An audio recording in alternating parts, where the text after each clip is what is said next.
கஷ்டமான ஜாதக அமைப்பு அப்படின்னு எடுத்துக்கிட்டா எப்பவுமே ஒரு ஜாதகத்தில் கஷ்டமான ஜாதக அமைப்புங்கிறப்ப லக்கணம் ராசியை எடுத்தோன்னு பார்க்கணும். லக்கணம் தான் உயிர், ராசி தான் உடல். உயிர் உடலான அந்த லக்கணமும் ராசியும் யாருக்கு கெட்டிருக்கோ அவங்க போராட திராணியற்றவர்கள், கடுமையான கஷ்டத்துக்குள்ளாக இருப்பாங்க. உதாரணமாக சில நேரங்களில் இப்போ லக்கணத்தில் சரி இருக்கிறது அல்லது லக்கணத்தை செவ்வாய் பார்க்கறது. இப்போ சில நேரங்களில் லக்கணத்தில் செவ்வாய் இருந்து சனியோடைய பார்வை 10ஆம் பார்வை அந்த இடத்துல விழுவோம். செவ்வாயுடைய 4வது பார்வை சனி மேலே விழுவோம். அது செவ்வாய் லக்கணத்திலே செவ்வாய் இருக்கும், 4ஆம் இடத்துல சனி இருக்கும். செவ்வாய் சனியை பார்க்க, சனி செவ்வாயை பார்க்கும். அப்போ லக்கண பாவத்தோடு சனி செவ்வாய் ரெண்டும் தொடர்பு கொள்ளும். இப்போ சனி இருக்க இடத்துல சந்திரனும் சேர்ந்து இருக்குன்னு வச்சுங்க. சனி இருக்க இடத்துல சந்திரனும் சேர்ந்து ராசியாக இருக்கிறப்ப அப்போ லக்கணத்தையும் ராசியையும் சனி பார்க்கக்கூடிய, சனி செவ்வாய் தொடர்பு கொள்ளக்கூடிய நிலையில் வந்துடும்.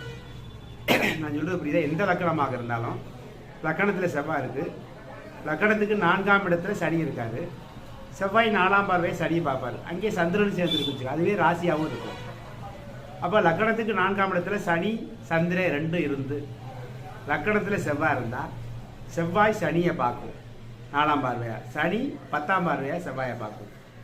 அப்போ லக்கணத்தோடு சனி செவ்வாய் தொடர்பு இருக்கும்.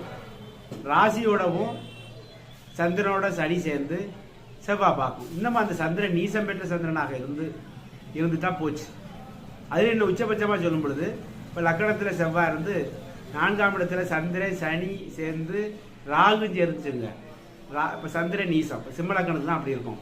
லக்கணத்துக்கு 4ல் சந்திரன் நீசம், சனி ராகு எல்லாம் சேர்ந்துருக்கு. செவ்வாயோட பார்வைக்கு விழும்போது தான் அந்த குழந்தை ஆட்டிசம் குழந்தையாக, சுகக்குறைபாடு உள்ள குழந்தையாக, தாய்க்கு பீடை, பிறந்தோடைய தாயை அந்த நேரத்தில் சனி திசை சந்திர திசை ராகு திசை எது வந்தாலும் தாய்க்கு பீடையை தரக்கூடிய ஒரு ஜாதகமாக அமைந்திருது. இவங்க நிறைய போராடி வரக்கூடிய வாழ்க்கை அமைப்பு இவங்க ஜாதகத்தில் இருக்குது. இன்னும் சொல்லும்போது சில நேரத்தில் குருவும் கெட்டு போயிடுறாரு. இது போன்ற அமைப்புகளில் இருந்தால் அவங்க ரொம்ப போராட்டம் நிறைந்த வாழ்க்கையாக இருக்கும். இது நான் உதாரணம் தான். சிம்ம லக்கணமாகி லக்கணத்தில் செவ்வாய், 4ஆம் இடத்துல சந்திரன் சனியாகி அப்போ அந்த அமைப்புகளில் செவ்வாய் சனியை பார்க்க, சனி செவ்வாய் சந்திரனை பார்க்க, லக்கண ராசி 2ஓடு சனி செவ்வாயோட தொடர்பு இருக்கக்கூடிய அமைப்புகளில் இது போன்ற அமைப்புகள் என்னதான் யோக தசை வந்தாலும் கூட பெரிய அளவுக்கு யோகத்தை அனுபவிக்க முடியாத தன்மை ஏற்படும்.